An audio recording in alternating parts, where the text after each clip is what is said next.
அது பாசிட்டிவ் எனர்ஜின்னு சொல்றாங்க. நான் பாடத்தை வெறுக்கிறேன் அப்படின்னு சொன்னேன், நெகட்டிவ் எனர்ஜின்னு. பாசிட்டிவ்ங்கிறது பிளஸ்ன்னு போட்டு காட்டுறோம், நெகட்டிவ்ங்கிறத மைனஸ்ன்னு போட்டு காட்டுறோம்.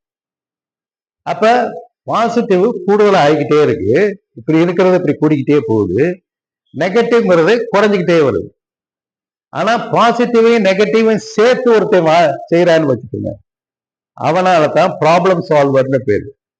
பிரச்சனையை தீர்வு காணக்கூடியவர்கள் யார் அப்படின்னு சொன்னா, ரெண்டு போர்ஸையும் கையாளுறவங்க தான் பிரச்சனையை தீர்வு காண முடியும்.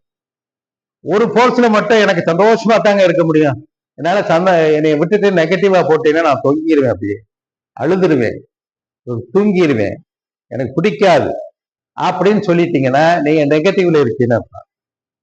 எனக்கு எல்லாமே இப்படி ஜாலியா இருக்கணுங்க, கிளாஸா இருந்தாலும் சரி எதா இருந்தாலும் சரி அப்படின்னு நினைச்சீங்கன்னா பாசிட்டிவா இருக்கீங்க. அட எதுவா இருந்தாலும் சரிங்க, என்னால தீர்வு காண முடியுங்க. நீங்க இது உதாரணத்துக்கு ஒண்ணு சொல்றேன். ஒரு இடத்துல பாத்தீங்கன்னா ஒரு ஆக்சிடென்ட் ஆயிருக்கும்.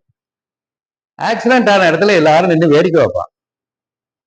அதுல ஒரு ஆள் மட்டும் ஓடி போய், ஐயோ நீ இந்த பாரு ஆம்புலன்ஸுக்கு போன் பண்ணியா, உன் மொபைல்ல பண்ணு, இல்லைன்னா என் மொபைல்ல பண்ணு அப்படின்னு ஒருத்த மட்டும் ஆக்டிவா இருப்பான். இன்னொருத்த என்ன பண்ணுவான், கிட்டத்துல இருக்க வண்டியை நிறுத்துவான், நிறுத்தி இவங்களை முதல்ல இங்க கொண்டு போகணுங்க அப்படின்பான். These people are problem solvers.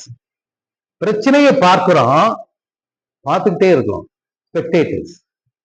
ஆனா ஆக்ட் பண்ண முடியல, செயல்படுத்த முடியல.